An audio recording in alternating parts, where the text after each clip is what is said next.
BJP के नेता अक्सर कांग्रेस मुक्त भारत का नारा लगाते हैं।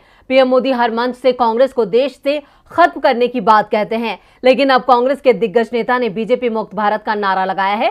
साथ ही कांग्रेस को एकजुट रहने की नसीहत देते हुए ये भी बताया कि आखिर कैसे बनेगा बीजेपी मुक्त भारत। उनके इस ऐलान से सत्तारूढ़ दल का भविष्य सवालों के घेरे में आ गया है। दुनिया की सबसे बड़ी पार्टी बीजेपी में केवल एक ही नेता का बोलबाला है और वो है नरेंद्र मोदी।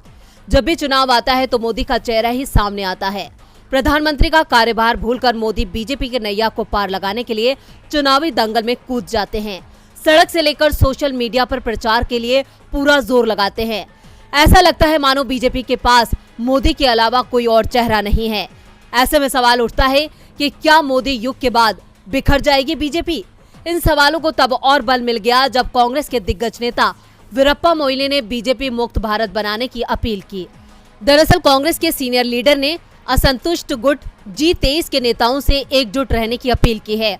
उन्होंने कहा है कि सिर्फ इसलिए कि हम सत्ता में नहीं हैं, कांग्रेस नेताओं या कार्यकर्ताओं को घबराना नहीं चाहिए। बीजेपी और अन्य दल आएंगे और जाएंगे, ये कांग्रेस है जो यहाँ रहेगी। मोइली ने कहा कि भारतीय जनता पार्टी हमेशा ऐसी नहीं रहने वाली है। नरेंद्र मोदी की राजनीति खत्म होने के बाद बीजेपी बिखर जाएगी। बीजेपी मुक्त भारत का दावा करने के साथ साथ वीरप्पा मोइली ने कांग्रेस नेताओं को एकता का संदेश भी दिया।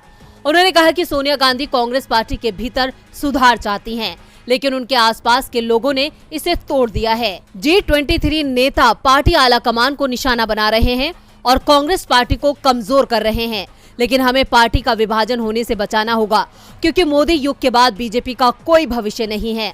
अब कांग्रेस के नेता ने जो दावा किया है वो काफी हद तक सही भी है, क्योंकि वक्त कभी भी एक जैसा नहीं रहता। राजनीति में नेताओं की चमक फीकी पड़ने में ज्यादा वक्त नहीं लगता। ऐसे में बीजेपी कब अर्श से फर्श पर आ जाए, कुछ कहा नहीं जा सकता।